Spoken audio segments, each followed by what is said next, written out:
ఇవాళ జగన్మోహన్ రెడ్డి ఉన్నా కూడా వాళ్ళున్న పరిస్థితుల్లో తెలుగుదేశం పార్టీకి అండగా నిలబడాలి అని చెప్పి మళ్ళీ పోటీ చేయడానికి వచ్చాడు. ఆ రోజు నరసరావుపేట అనుకున్నాడు, ఇవాళ మన గుంటూరులో పోటీ చేస్తున్నారు. నిరంతరం కష్టపడి పనిచేసే మనస్తత్వం కలిగిన వ్యక్తి, అలాగే అందరికి అందుబాటులో ఉంటారు.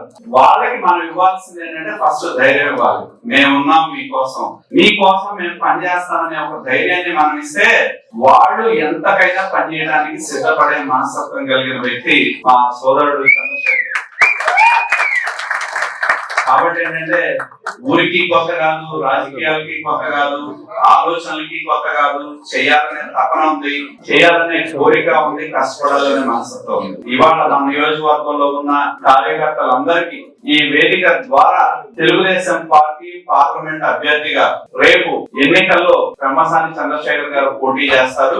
మనం పనిచేసి మనం నియోజకవర్గ పరంగా ఆయనకి ఇచ్చే బహుమతి ఏంటంటే మన గ్రామాల్లో మన ఊళ్ళల్లో ఆయనకి ఎంత ఎక్కువ మెజారిటీ మనం తీసుకొచ్చి ఇదిగో కొన్నూరు నుంచి మీరు 20,000 ఇస్తారా, 25,000 ఇస్తారా, 30,000 ఇస్తారో దాన్ని లక్ష్యంగా పెట్టుకుని పనిచేద్దాం. మన గ్రామాల్లో ఉన్న జనసేన పార్టీ కార్యకర్తలు కూడా, ఎందుకంటే రెండు పార్టీలు పొత్తుతో మనం రాష్ట్రంలో ఉన్నాం కాబట్టి గ్రామ స్థాయి నుండి మండలం నుండి నియోజకవర్గం వరకు జనసేన పార్టీ తో కూడా మనం సమన్వయం చేసుకుని ఎన్నికల్లో పనిచేద్దాం. మళ్ళీ ఆయన అనుకునే వారికి గుంటూరులో ఎంపీగా ఉండే విధంగా మనం ఆయన సహకారం ఇవ్వాలి.